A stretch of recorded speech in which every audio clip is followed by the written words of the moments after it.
तिथि मधु मासे पुनीता शुक्ल पक्षे अभिजित हरि पीसा। नवमी तिथि है, चैत्र मास है, शुक्ल पक्ष है, अभिजित मुहूर्त है। चैत्र मास के शुक्ल पक्ष को नवमी तिथि को अभिजित मुहूर्त में दिन के ठीक 12 बजे श्री राघवेंद्र सरकार का प्रागट्य हो गया। बोली राघवेंद्र सरकार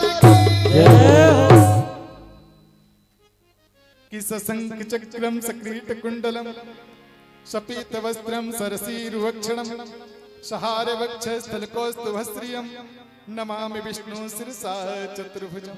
ऐसी सुंदर दिव्य झांकी महाराज आप दर्शन कीजिए। मंद मंद विस्मित हास्य कर रहे हैं, प्रभु मुस्कुरा रहे हैं। हाथ में शंख है, चक्र है, गदा है, पद्म धारण किए हुए खड़े हुए हैं। माता कौशल्या उनकी झांकी को देख करके गदगद हो गई। लेकिन एक बात किसी को अभी तक पता नहीं है, दशरथ जी को भी नहीं पता, सैनिक मंत्री किसी को भी नहीं पता कि प्रभु प्रकट हो गए। केवल किसको पता है? माता कौशल्या को पता है। इसीलिए तो कहते हैं कौशल्या हितकारी। माता ने दर्शन किया, भगवान ने कहा आपको याद है ना, पूर्व जन्म में आपने तपस्या की थी, तो आपने कहा था चाहो तुम्हें समान सुत प्रभु सन कवन दुराव। मैं आपके समान पुत्र चाहती हूं। तो मैंने आपसे कह दिया आप सरस खोजो कहां जाई नप तप तने हो में आई। माता आप कहां खोजने जाओगे, इसलिए आपका पुत्र बनकर के मैं आ गया। बाहर भीड़ खड़ी हुई है, द्वार खोलिए, सब लोग मेरा दर्शन करना चाहते हैं। जल्दी से द्वार खोलो, सब लोग दर्शन करेंगे। कौशल्या बोली मैंने आपको पुत्र बनकर के आने को कहा था, आप तो पुत्र बनकर के कहाँ आए हो? आप तो बाबा जी बनकर के आए हो, आप तो दादाजी बनकर के आए हो। पुत्र कोई ऐसे थोड़ी होता है।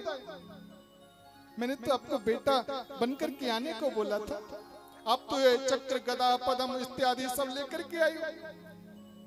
राम जी बोले माता हम तो जहां भी जाते हैं बस ऐसे ही जाते हैं, जहां कहीं भी पुत्र बनते हैं ऐसे ही बनते हैं। आप हमको पुत्र बोलो, हम आपको माता बोले, बस हो गया बेटा। बोली ये तो ठीक है, लेकिन 4 हाथ वाला बेटा होता है क्या? लोग कहेंगे 4 हाथ का बेटा कैसा? तो सज्जनों राम जी ने 2 हाथ हटा दिए। बोले माता अब तो द्वार खोलो, अब तो बाहर लोगों की भीड़ खड़ी हुई है, सब देख रहे। कौशल्या ने कहा कोई 20 फुट का बेटा होता है क्या? पहले छोटे तो हो जाओ। अब राम जी छोटे से बन गए। मैया अब तो द्वार खोलो। मैया ने कहा कोई वस्त्र पहन करके बेटा होता है क्या? पहले नंगे तो हो जाओ। राम जी ने कहा बहुत परेशान करती हो, कभी कहती हो 2 हाथ हटाओ, कभी कहती हो छोटे हो जाओ, कभी कहती हो नंगे हो जाओ।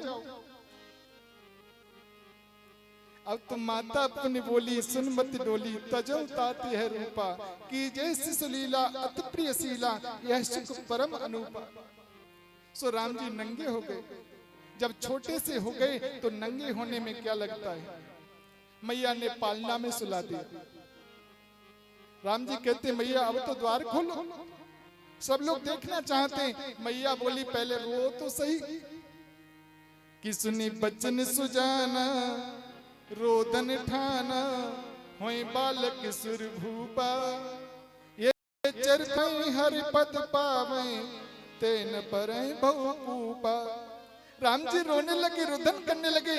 आकाश मार्ग से देवता पुष्पों की वृष्टि करने लगे, पुष्पों की वर्षा करने लगे।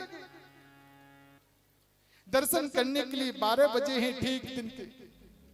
चंद्र सूर्य से कहता है आगे बढ़ो, हमको भी दर्शन करना है। सूर्य ने कहा हमारे वंश में आए हैं, हम आगे नहीं बढ़ेंगे।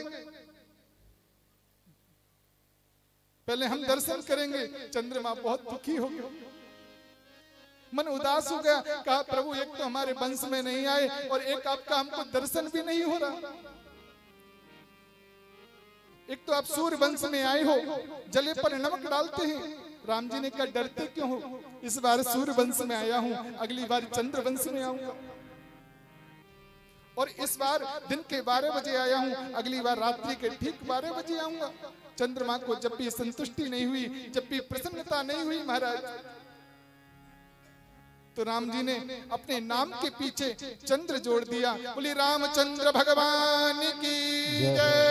श्री रामचंद्र कृपाल, श्री रामचंद्र कृपाल सभी प्रेम के साथ हरण भव भय दारुणम नव कंज लोचन कंज